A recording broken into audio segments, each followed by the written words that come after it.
Auzubillahi minash shaitanir rajeem. Bismillahir Rahmanir Rahim. Your host Arif Jahangiri once again with the program Community Talk. And today I invited a very special guest in our studio of Toronto 360.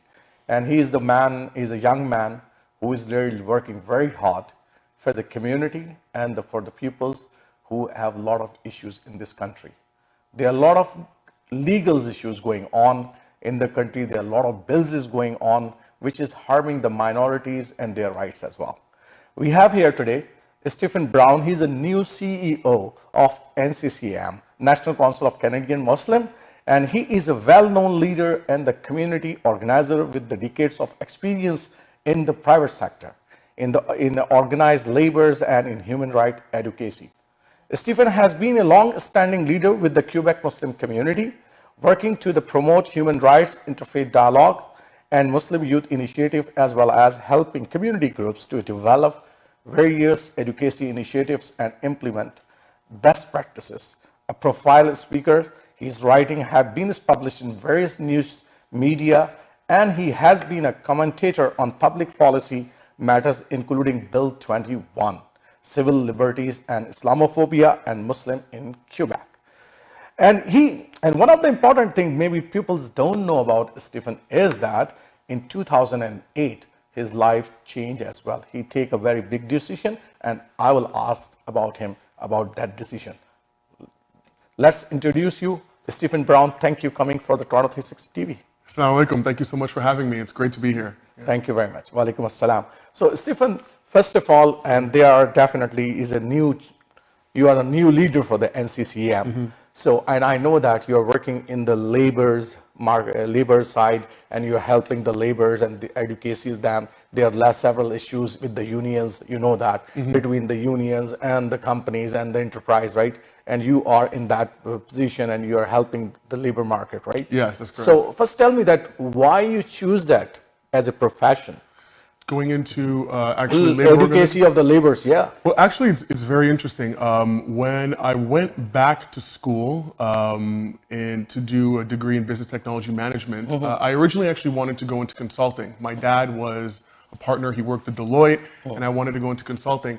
I happened to be working at the student union of the university while I was doing my business technology management degree, mm-hmm. and one thing led to another. I actually got elected as the president there of the of the local union to negotiate the contracts. Okay. Because I had experience negotiating in the private sector, and one thing led to another, and I actually had the opportunity to go and go work for the parent labor union, mm-hmm. and I thought that it was really an excellent opportunity, I think, to do something good in life, because such a big part of people's identities and what they do in life is their job, right? They spend hours and hours a day at their job. And I had also had, some issues at my previous job. A lot of factories are moving out of the country. Mm-hmm. I was working sort of in a capacity similar to an industrial engineer. I really didn't have anybody to help me out when the factory picked up and moved to Mexico. And so the opportunity to help people, day in and day out, that are having issues at work, making sure that people are getting good salaries, that they're well represented, that to me was a life worth living, right? So it was interesting that your parents and your forefathers are in the civil rights movement, very active there, right? Yes. Do you think that that's the whole thing is really impact your life to making this decision as well, that you want to be an activist, you want to do the help those people who need the help actually? Absolutely, absolutely. My background, I'm a 7th generation Afro-Canadian. Mm-hmm. My family came to Canada through the Underground Railroad 7 generations ago, mm-hmm. right? And my family, for 6 generations, mm-hmm. every last single member of my family faced legal restrictions as to where they could study and where they could work. I mean, my grandfather, for example, lived in Hamilton, could not work in the steel factories because the unions didn't want black people. Mm-hmm. My great-grandfather fought in the First World War. First time he applied to be a soldier, they didn't want to take them. Mm-hmm. And so, I am the first male born mm-hmm. in the history of my family mm-hmm. with all the rights of a Canadian citizen. Wow. And that's because my father and my grandfather, my great-grandfather, we fought for generations and generations mm-hmm. so that the new generation would have more opportunity than the previous one. And I was the first male born with the right to You do any are the job I want. you are the icebreaker. So That's right. in your family, and I know that is when somebody goes through in such struggle Yes. within the family as well, and they have the history, right? Right. And definitely, I can see that why you choose this path, right? To go to the labor, to helping out the laborers who need you, as well as now you are becoming the CEO of the NCCM, and I can say that you are the best choice for them. Oh, thanks And so much. Yes, and I hope that, and everybody's hoping in our community as well that you will take this organization to the next level as Inshallah. well. Inshallah ta'ala. Yeah. So one more thing, which is my audience also want to know, Right. and I know that it was a big decision in your life. Your family is Christians, Correct. right? And you have a Christian background, and Correct. definitely there are high moral values in the Christian community Correct. where you belong to. Right. And all of a sudden in 2008, I saw that you reverted to the Islam. Why? Excellent question. Yes, so I was actually born in Toronto, right here, to a Christian family that was non-denominational, and it really had for a mission to go out in the world and find people who wanted to change their lives and sort of help them do that through spreading the gospel. And I'd say by the time I was 14 years old, I became functionally agnostic. Okay. I wasn't really sure what I believed in. And when I went back to, in Quebec, it's called Cégep, so we don't have grade 13. We have, after grade 11, we have grade 12 and 13, which is sort of like a pre-university. I really began trying to find out, what do I believe? Is there a God? If there is a God, what does he want from me? And so I spent a long time studying and researching originally my own tradition to try to find answers to that. And actually, the last religion I was interested in looking at was Islam. I looked into many other Eastern spirituality, but it was a Quran that I received from a friend of mine, and the first portion had about a dozen pages on the biography of the Prophet Muhammad Sallallahu Alaihi Wasallam. And I was surprised. I thought that this was, a story like any other, and okay, sure, there's a man who was born, as an orphan, and then grew and developed an entire religion and a civilization. And it turned out that this person was real. And so from that sparked my interest, and I started reading the Quran. And for me, the passage that really made me interested in Islam was in Surah Al-Baqarah, when Allah subhanahu wa ta'ala explains what it means to be human, right? That to be taught out in the name of all things, so knowledge, and then language to communicate it to the angels, and the ability to choose. And that, yes, we're going to be on earth, and yes, it's difficult, and we need to find our provision, but he would send us guidance. And if we followed his guidance, we would neither fear nor grieve. Yes. The idea of not having anxiety for what comes in the future, for fear. Exactly. We're grieving for what happened in the past, so we can live in the moment and know our purpose and our destiny, and understand that, and understand how can we try to leave the world a better place than we left it. That's very true, and that's really the motivation, right? Correct. That's the motivation that we always get from any religion. Correct. I always say the religion is bringing two things to the life of a person: Right. motivation and moral values. Right. Yes. So, and all the religion is not only Islam, but the problem is only that is if you are following that one truly. Correct. If you're not following any religion truly, your moral values are not there, because I believe it's from the inner of my core that all the religion bring the morality in the society. Correct. So and then if the peoples are following the morality, then the next question is that who is my God? Who is my creator? Yes. And that's the moment where people start searching themselves, and that's why people change. Many people change their religion. That's the only reason, because once they find out in the best moral values they have, then the next question is definitely who is my creator? Yes. How do I have a relationship with my creator? And I think coming from the Christian tradition, one thing I often tell Christians is, Muslims have a little bit more familiar with this, but they're very, very similar, right? Very similar. I know that. And in Surah Al-Ma'idah, God says, he could have made us all the same community, but he didn't, so that we would know one another and compete with one another in goodness. And so it was definitely, I tell people, it was the best decision that I ever made in my life. For me personally, put me towards a path of purpose and discipline that's really positively impacted my life. Yeah, definitely. So, Stephen, that's the part where your personal life. One more question before it goes to the other part of the questions, right?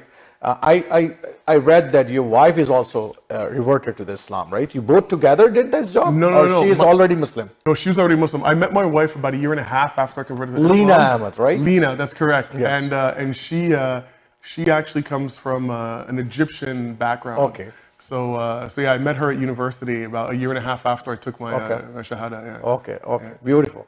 So because you both have the good journey, and definitely I can see the change and the motivation inside you that you want to see, you want to change the world, bring the change in this world, and where the minorities and the peoples who are suffering, you want to help them. Correct. That's a great thing. So my first question, definitely, you are part of the Quebec, and there is a one bill which is hurting the whole Quebecan. Correct.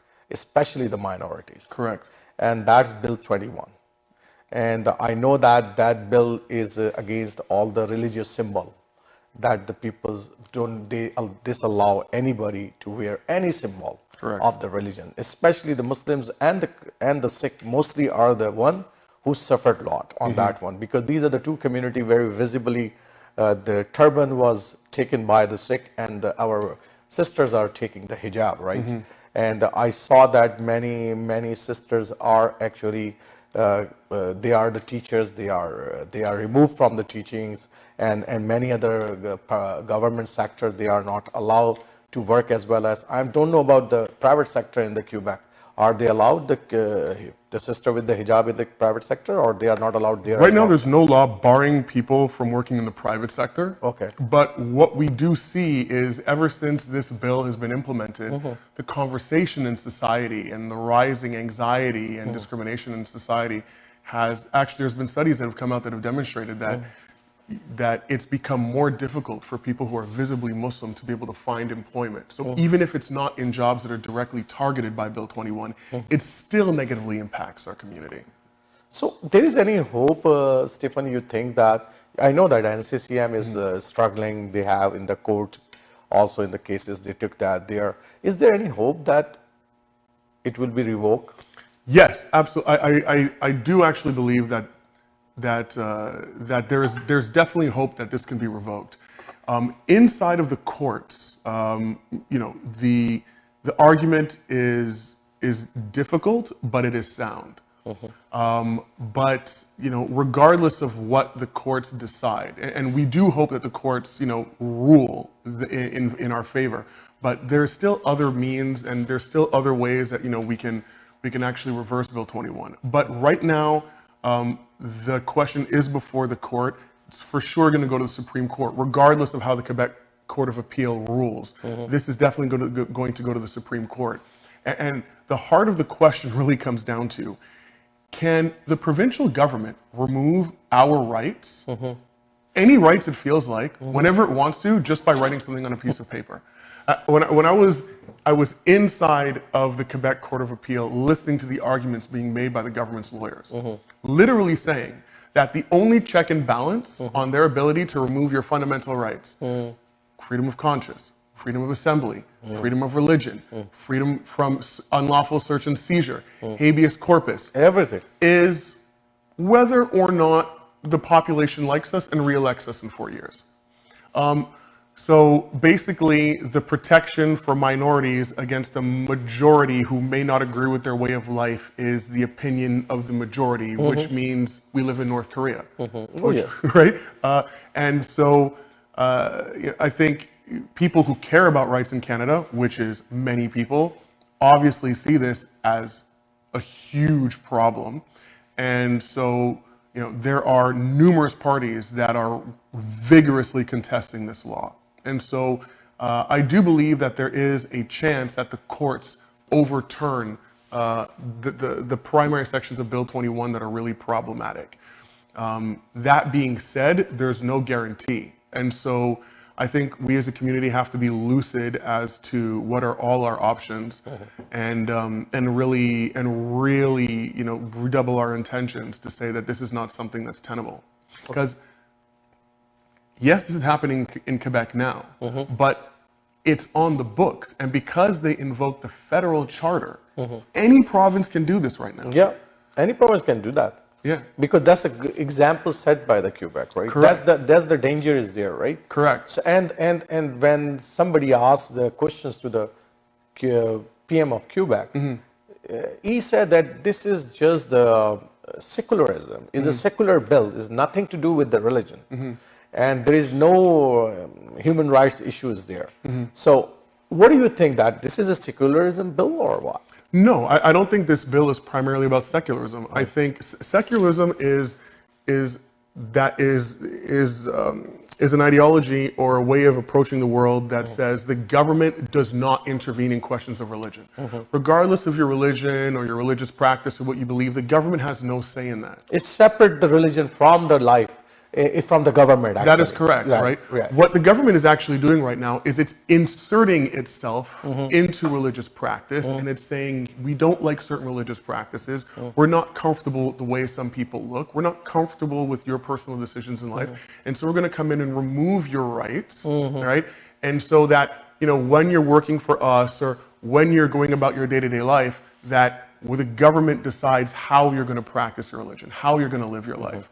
And when you look actually at what the government said, what François Legault actually said, when they asked him, why are you doing this, right? He said a couple of things.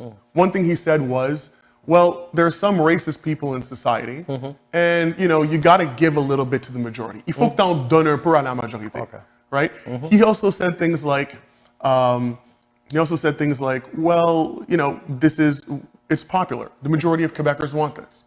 And so what you really see when the government actually, when you ask them questions, the real reason why they passed this bill is nothing to do with grand arguments about secularism. Maybe they want to make happy the larger population. That's the main reason, maybe. That's correct. The issue is that there are some people that don't understand Muslims, that are uncomfortable with visible signs of religion, and there's a history in Quebec for that reason. It's not the only history of Quebec, it's a history of France, actually. That's correct. That because that France, especially the French, they are totally against the religion. Correct, yeah. And there's a revolutions come in their country. After that, secularism is their main religion, actually. Secularism itself is a religion. Yeah. So, secularism is not freedom of religion, it's freedom from religion. Yes. Right? Liberté de religion is freedom it's become from another religion. You can say that. In a way, that's correct. It's sort of like atheism or agnosticism has sort of become in certain ways the state religion in France. But when you look at what's happening in Quebec, the real reason they did it is because they thought they would get them votes at the ballot box. It's because it would make them popular. So another problem of the Quebec always see that because they are running a movement for the independence as well. The independence state, right? They want to make a independence from the Canada, right? They are separate from the Canada. Yes, there's a separatist movement. There's a sovereignist movement. There's going on. So that's another thing. So, and they want to be inclusive. That's what I saw where the Quebec is coming, where this whole secularism agenda or this bill is. They want to be inclusive. That's the real reason you think, or this is something else?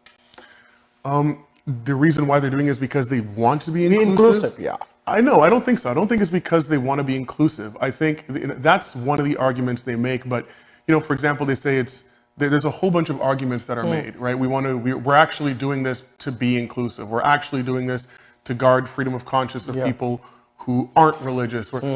And when you spend 5 minutes actually looking at the arguments, it doesn't make any sense. How can you be inclusive by excluding people? I mean, see, once you are following the Charter of Rights of Canada, you are the part of the Canada, and you have to follow that as well. So it should not be contradict between the bills and the Charter of Rights. Well, the funny thing is, Bill 21 didn't only contradict the Canadian Charter of Rights and Freedoms, it contradicted the Quebec Charter. Exactly. Right? And so, why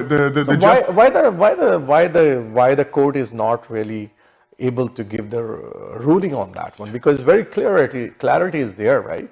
Well, the issue is Section 33 of the Charter. Okay. Right? So it's the notwithstanding clause. Yeah. So So originally, the notwithstanding clause was not designed or not thought of as some instrument to take away people's rights. But basically, the notwithstanding clause says the provincial governments can pass laws notwithstanding people's fundamental rights and freedoms. And so what they did was, before anybody could challenge this law in court, they preemptively just used a notwithstanding clause. So they said, yes, we know that this law takes away people's rights, but we want to do it anyways. So notwithstanding clause. And the courts looked at it and said, well, I guess it's written into our Constitution, and so it's legal, which causes a huge problem.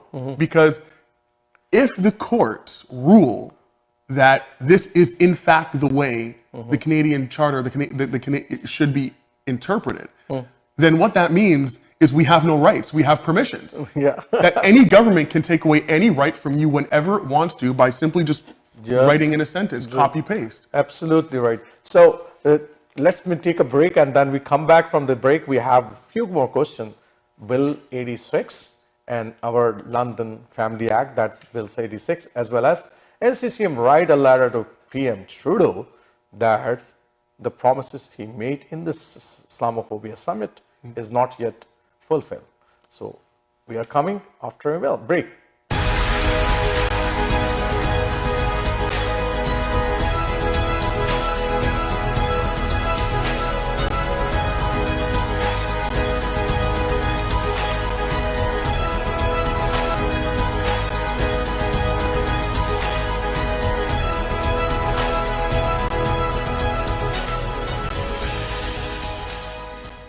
So Assalamu alaikum once again.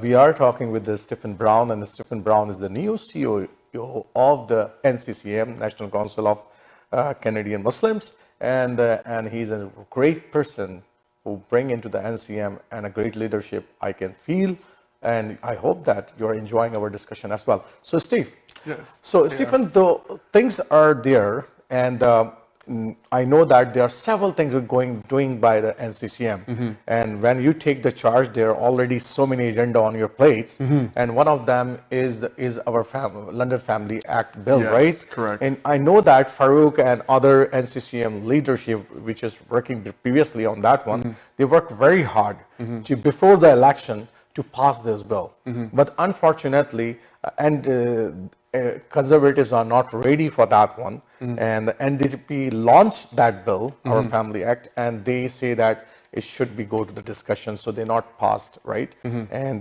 liberals are very minor in the minority. You know that they have not enough number, and conservative are in the majority. So where we are standing on this bill now? Excellent question. Actually, very recently, prior to the Christmas break, we actually had some really good discussions with the Ford government. Actually, right now, it's with the office of Mike Ford, and so the government basically had said that they wanted to implement many of the recommendations, but didn't have the time to do it. So now, what we're really looking at, we're having discussions with them to see how exactly they can bring on some of our recommendations, either in terms of laws, so policy, or in terms of regulations. So, we think that we may have some movement on this in the early part of this year. We've worked with the Ford government on, multiple people in the Ford government, and there's definitely a lot of signs that they're open towards making some tangible moves on this. Exactly which portions of the of Bill 86 are going to remain, that has yet to be seen, but we're pretty confident that we think that we're actually going to be able to do something really interesting with the Ford. So they already formed the committee, right, on this one? That is correct. That's already formed the committee. Yes. And the committee start discussing, and you are trying to help it out there, or the discussion motor, right? That is correct. Okay, and you are meeting with different MPPs and those people who can influence that bill as well. Absolutely. Okay. Yeah. So that's the NCCM. Okay, very good news that still the bill is alive, and we have a high hope that that will be passed as well. Inshallah, yeah. Inshallah. So that's one thing. Another very important, I saw that the letter, because I know that they are very, lot of organizations are facing a lot of challenges from the CRA. Yes. Muslim charities especially. Yes. You can say MAC, Muslim Association of Canada. You can say ISNA, right? And I can give many other organization name. Yes. I know these two, they are facing a lot of challenges from the CRA, and And they think, I saw their several leadership as well mention that they think that it's really, they are quite biased, right? And when I saw the letter you write it to the PM, NCCM write a huge letter to the PM, and there are tons of organizations who endorse that letter as well. Correct. So I know that NCCM is very closely working with the federal leadership, and the summit was also organized with them, with the federal leadership, right? And on the Islamophobia. But although the people are that time also Muslim community is not very happy about that summit as well. So why? I see a great disappointment you show in that letter as well. Yes, I think the liberal government, the federal liberal government had, to their credit, has actually implemented many of the recommendations from the National Summit on Islamophobia. But on others, the actions haven't necessarily followed, what some of the rhetoric. And one of the recommendations that we really wanted the government to look at was how they're treating Muslim charities specifically.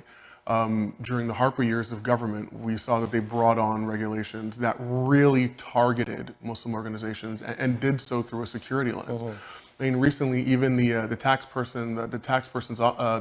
ombudsperson said that they weren't even able to get the information they needed to conduct an investigation into what's happening because the CRA is refusing to release that information on security grounds.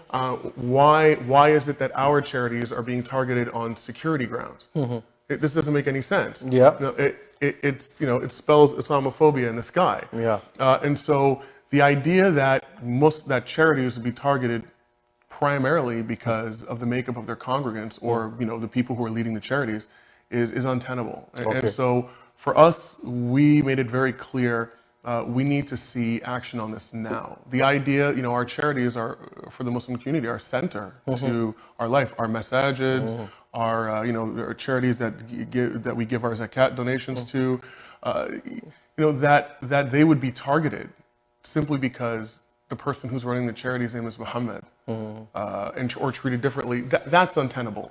So do you not think that, because I know that there are another group of Muslim within the Muslim community, I know that they are working very hard that all the Muslim community should follow all the compliance of the CRA, right? So there is always that is not only the Muslim community, all the charities I saw that either it is Muslim community or some other Christian community or some other, they have the charities, they have this. There's a lot of issues with the compliance. Correct. Because they not follow 100% compliance, and when the auditors come, then there's issues are there, right?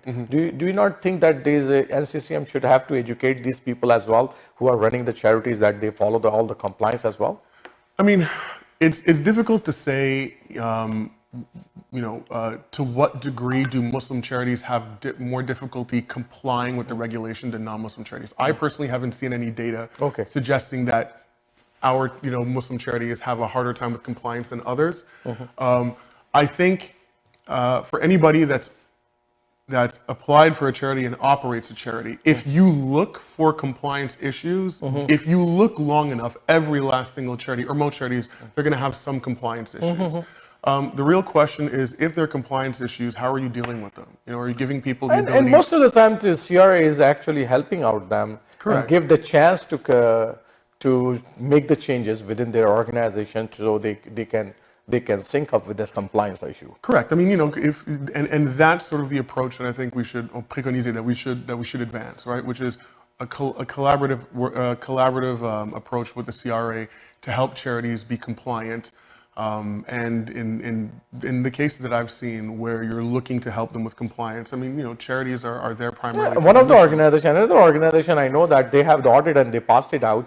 They have some compliance issue. They fixed those issues, and ICNA Canada, if I can say that, they are recently audited and they are passed it out actually. Correct. So that's a good sign as well. Correct. Because the pressure you guys are putting good pressure on the government as well, and bringing the right thing, because we don't want any extraordinary, Muslim community don't want any extraordinary favor, but we want that we should be just, right? Correct. We treat it justly, right? Correct. If there are real compliance issues and charities are not, the law is the law. Everybody should follow the law. Definitely. Everybody should be treated equally and not unfairly. And that's what at NCCM we're advocating for, is that everybody should be treated equally and fairly. So, and there's another letter you guys write it to the PM, and it was very interesting letter actually, and that's a very important letter as well. That regarding the Bill 21. Again, we come to the bill because Bill 21 is a very important bill, and is hurting Muslim women especially in the Quebec, as well as the hate crime in the country, and that's going on, right? Correct. Because you know that our sisters are targeted in the buses, in the trains, Yes. in the workplaces as well. Sometimes Yes. they are on the roads as well, and the outcome of that summit, which is liberal did it, right? The federal did it. It should be that there should be some law, or should be some bill have to be passed, but we didn't see any concrete really movement from the government. That's why you guys, it looks like the NCM is little disappointing, and you guys are writing the letter. That's right. So on Bill 21, one thing that we really want from the government, yes, they said that they're planning on intervening once it gets to the Supreme Court level, but what we want is a really firm commitment from the government that they're gonna put their full weight behind a court challenge, and also commit to making sure that Bill 21 or the restrictions that are imposed by Bill 21 are overturned one way or another. Okay. That's something that I think is very important, a firm commitment coming from the federal government. The main role of any government is to ensure the liberty and safety of its citizens. And so that has to be a central platform of any federal government. And then hate crime reform. For anybody who's really paying attention to how hate crimes are prosecuted in Canada, our laws, let's put it this way, are not up to snuff. And so what we need are laws that really allow law enforcement to do the job necessary, which is to protect Canadian citizens from heinous actions. And so these two things I think are very important for our community. In the last year, we've seen unprecedented rise of hate crimes against Muslims. And so this is something that we need action on. We need it now. So one last question, and very important question that I have to ask that. So all this definitely when we are working with on these bills as well as the civil liberties, there's another party, Liberal Party, I saw that NCCM working a lot. So Pierre Poilievre, you guys met with him, and because we don't want another Harper era after PM Trudeau. That this is a time that NCCM have a very good relationship with them as well. Yes, well, we have met with all federal parties. I personally met Pierre Poilievre during Islamic History Month on the Hill at an event we had. And many of our staff members regularly meet with members of the conservative opposition. At NCCM, exactly said, it's really important for us to have good relationships with all the parties. With all parties. And I do believe that there is a sincere desire among all parties to have good relationships with the Muslim community and to take into account what our concerns are. And so we're going to continue our outreach to all political parties. And we're very happy with the relationship that we have, whether it's the NDP, the Liberals, or the Conservatives. I know that the Jagmeet is quite vocal on all those issues. I know that, and but definitely a political side is there for the Pierre Poilievre and as well as the PM Trudeau, right? And they are not very openly come up with those ideas, right? And we saw the after summit as well, that the Liberal Party is not come very openly what they want to do, right? And we not see the action, just the talks, right? Up till now. So I think these two letters will be bringing a great change, and in the Liberal because Liberal have to seriously think, because their political position is going down and down, and definitely in the next elections, Muslims votes think about those things and they make the decision on those bases, definitely. Absolutely. I think, the Muslim community, like any other community, like any other citizen, should understand what our interests are, which are the basic interests of all Canadian citizens. We want to be able to live in a prosperous, safe country where our children can have better lives than we had. And, the basis of that comes down to our freedoms and our ability to choose to live the life we want. And so I think it's important for all Muslims to pay attention carefully to what all parties are saying, to what all politicians are saying, and hold them to account. So yeah, I think that's core to the life of any citizen. So what's the last message you want to give to our community, especially regarding the NCCM? I think NCCM is very appreciative of all the interactions, all the relationships, all the support we have from the Muslim community. We want to be here for the Muslim community. We are you, and we are not just among you, but we are part of the Muslim community as well. And so I would encourage the Muslim community, find out about NCCM, come visit our website, learn about what we're doing. And if there's ever something that happens to you, if there's ever an issue of concern, our ears are always open, our doors are always open. We always want to do everything we can to ensure that Muslims can live their lives and in freedom and in comfort and in safety. And so we thank you for your support. We encourage you to learn more about us and interact with us, learn about our campaigns. And that's about everything. So what's your website, Stephen? So you can come and see us at nccm.ca. Okay. Or for the French people out there, cnmc.ca. Yeah.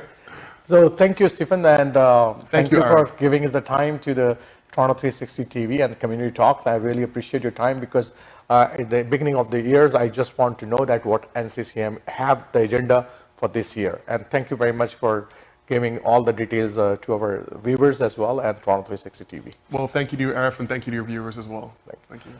So this is Mr. Stephen Brown, and Stephen Brown is a new leadership, as I mentioned, to the NCCM, and I can see the motivation and the strength he's showing during his discussion, and I hope that all those bills, which are really bringing the issues in the life of the minorities, that should be revoked. And I hope that NCCM will do the great job. But you know very well that without the financial support, it's not possible for any organization to do a better job. And NCCMs also need that funds from you. So you should go to their website, nccm.ca, and find out how can you help them financially, because there's a lawyer fees, there are a lot of other fees when you are doing this job legally, okay? So don't forget to visit nccm.ca and try to find out that how you will be the part of this NCCM family. Thank you very much. Arif Jahangiri will be come back again in the next week with the new topic, with the new guest. Until then, Assalamu alaikum wa rahmatullahi wa barakatuh.